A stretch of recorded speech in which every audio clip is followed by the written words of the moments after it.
Brett, what sort of business does a second-tier finance company in Papua New Guinea like yours offer?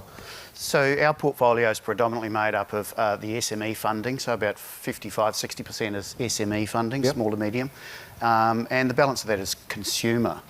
As a lot of us know, the country doesn't have a credit card product, so I guess we're the alternative to the credit cards, and a lot of people look at that from a slightly negative perspective, but it's a needed product. But the other part of the portfolio is the SME portfolio. We're not there out competing with the larger corporates, but certainly that second tier, we're talking the LNG projects, it's not the major funders, it's the ones that sit under those and the ones that sit under those. So a lot of the landowner groups are just the small businesses that are trying to buy a truck or a PMV.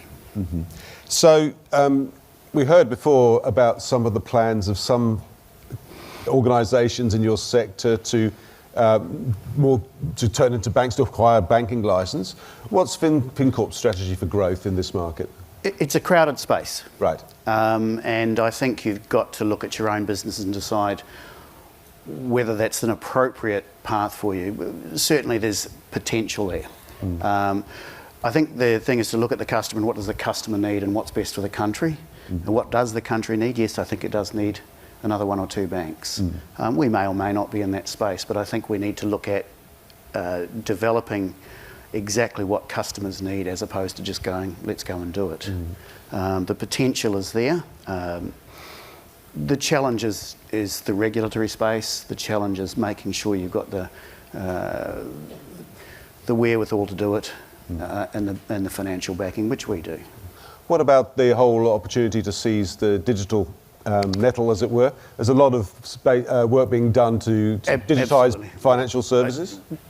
You have to do that. If you're not going to look at doing that, then you're going to become irrelevant in 5 years. So I think understanding, PNG certainly is a certain, I grew up in the era of the, you dial up on the internet, you go and get yourself a cup of tea, you come back, you have dinner and you come back and eventually you're on the internet. Whereas we've had the opportunity in PNG to essentially skip that.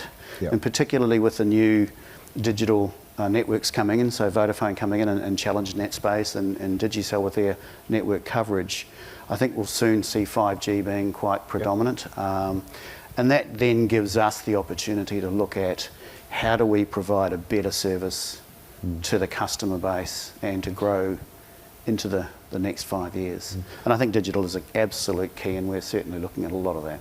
And we've got a large investment going into that. As far as the spread across the country, is it just capital cities, or is it you finding your businesses right across the country? Well, we've got 5 branches, but we certainly have a network of about 200 agencies, about 80 agents. And of those agents, we get a fair bit of business from those agents. So the key to any growth is partnerships. We're not looking to expand our branch network, but we're certainly working with partners. And does that include brokers? And we'll include anybody who's running a business, essentially. That's the key to growth is rather than just saying, well, let's build a bricks and mortars, you've got to look at other ways of doing it. And digital gives you that ability to do that. So we're certainly looking at leveraging off those opportunities that are there. When we had a chat earlier on about this session, one of the points that you made, which I thought was a very interesting one to make, was being a second-tier lender, you're lending not to the proponents of major projects, or maybe not even the ones next down, they're going to the ANZs and Westpacs of this world, but you are lending to people who are vital cogs in those projects. What does that mean for your risk profile, and how do you manage that risk, given that you're lending to a lot of people who are reliant on being paid from higher up the food chain, as it were? One of the challenges we have is absolutely that flow of payments. The head contracts come in and they certainly sign up with the big players, but that then flows down to the chap who's buying the truck that delivers the fuel to the campsite. Now that's going to be a small player, and that's where we'll fund. But the challenges are is that there's not a great connect between that top layer of funding down to the bottom layer of funding, or those lower layers of funding. And so where I'm trying to create a lot more discussion is around how do we more safely lend to those fuel delivery, truck drivers. Because if they can't get finance, they can't deliver their components of the project. And I have been to a number of these forums where people state that access to finance is limited. We heard earlier this morning there's excess liquidity in the system, and absolutely there is. We've got money to lend, but the challenge is ensuring that those flow of funds come down. So that's where I like to engage with the head contracts and say, how do we make this work? Because the risk is not so much on how much you lend, and it never has been. I've been lending for 40 years. The risk is not the amount of money you lend and the capital and the equity that you've got, it's the flow of funds to pay the loan.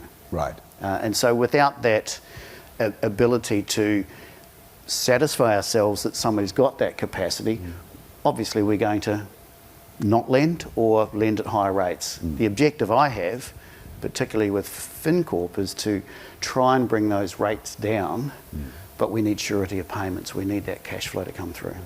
And I guess typically rates on the money you're lending are relatively high because of the risk profile of the country, aren't they? Absolutely. There's an element of sovereign risk there, certainly a fair amount of sovereign risk.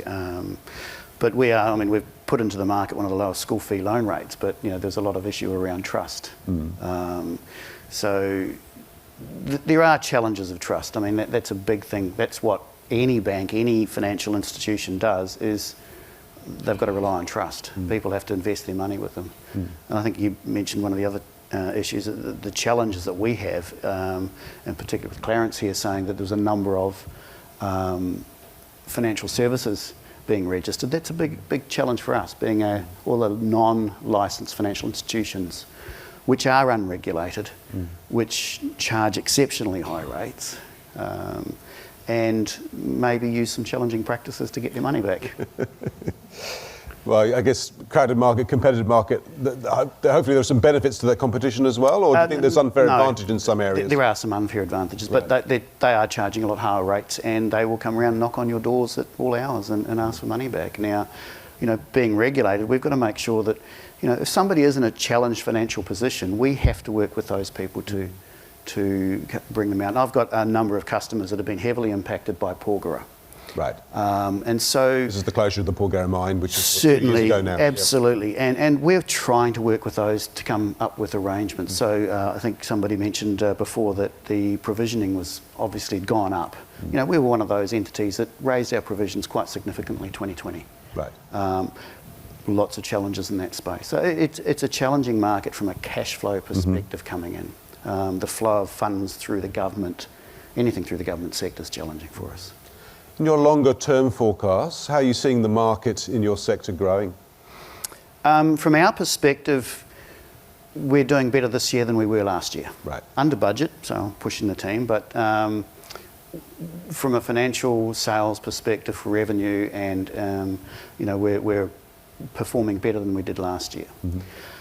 From a sector perspective, I think it's challenged.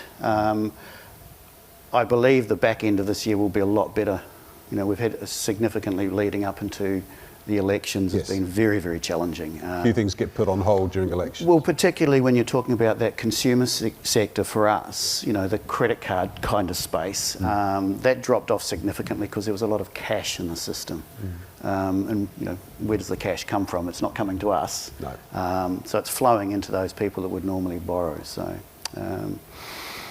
the future, the prospects are significantly better than what they have been for the last 2 years. So, and again, that's why we're, as a financial organisation, as I'm sure a number of them are considering what are the best ways to progress forward. How do we become a better service provider for the country? How do you position yourself to ensure that you're relevant in 5 to 10 years? And we're doing a lot of that very quietly.